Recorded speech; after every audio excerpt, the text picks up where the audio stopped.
Abraham Mathew ഹാങ്ങറിൽ കിടന്ന uniform എടുത്ത് ധരിച്ചു. ഇതെന്താ? അല്ല, പുള്ളി പോലീസുകാരനല്ല, അപ്പോൾ യൂണിഫോം ഇടൂലേ? ഇതൊരു ഇൻവെസ്റ്റിഗേഷൻ പടമാണോ? അതെ. ത്രില്ലറാണോ? ഇൻവെസ്റ്റിഗേഷൻ ആകുമ്പോൾ ത്രില്ലർ എലമെൻസും വരുമല്ലോ. അപ്പോൾ ഇൻവെസ്റ്റിഗേഷൻ ത്രില്ലർ പടങ്ങളൊക്കെ കോമൺ ആയിട്ട് വരുന്നൊരു കാര്യം എന്താ?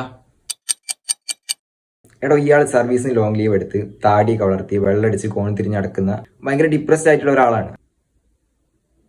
അങ്ങനെയുള്ള ഒരു ക്യാരക്ടർ ആയിരിക്കാം ഞാൻ പറയുന്നത്, മനസ്സിലാവുണ്ടോ? എന്നിട്ട് എന്താ, നമ്മുടെ ഈ കഥയിലെ സീരിയൽ കില്ലർ പിന്നെയും കുറെ മേഡേഴ്സ് ഒക്കെ ചെയ്യും. പിന്നെ അടുത്ത സീൻ ഒരു ട്രാവലർ നിറച്ച് മീഡിയ ഒക്കെ വന്നിട്ട്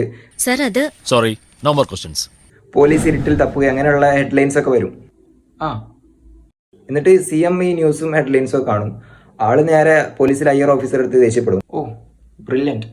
പിന്നെ ഈ ഹയർ ഓഫീസർ വന്നിട്ട് നമ്മുടെ വെള്ളടിച്ച് കോൺ തിരിഞ്ഞ് നടക്കുന്ന ഓഫീസർ അടുത്ത് വീട്ടിൽ ചെല്ലും. അയാളെ കൈയും കാലൊക്കെ പിടിച്ചിട്ട് അയാൾ പാസിൽ തെളിയിച്ച കേസുകളൊക്കെ ഈ അഞ്ചാനിൽ രാജുബായിന്റെ അടുത്ത് പറയുന്ന പോലെ സ്വന്തം കഥയിട്ട് രോമാഞ്ചം കൊണ്ട് അങ്ങനെ പാപ്പമാ ഫീലൊക്കെ ആക്കി ഒരു വിധത്തിൽ സമ്മതിപ്പിക്കും.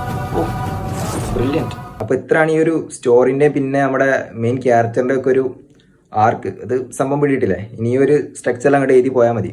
അല്ല സാർ, ഇത്രയും ഡിപ്രസ്ഡ് ആയിട്ടുള്ള ഒരാൾക്ക് ഇങ്ങനൊരു സീരിയൽ കില്ലർ സിറ്റുവേഷൻ കേസൊക്കെ ഹാൻഡിൽ ചെയ്യാൻ കഴിയുമോ? എടോ, അവർക്കേ കഴിയൂ. ഇത്തരം സിനിമകളിൽ ഇങ്ങനെ ഒരു ലീഡ് ക്യാരക്ടർ വേണം.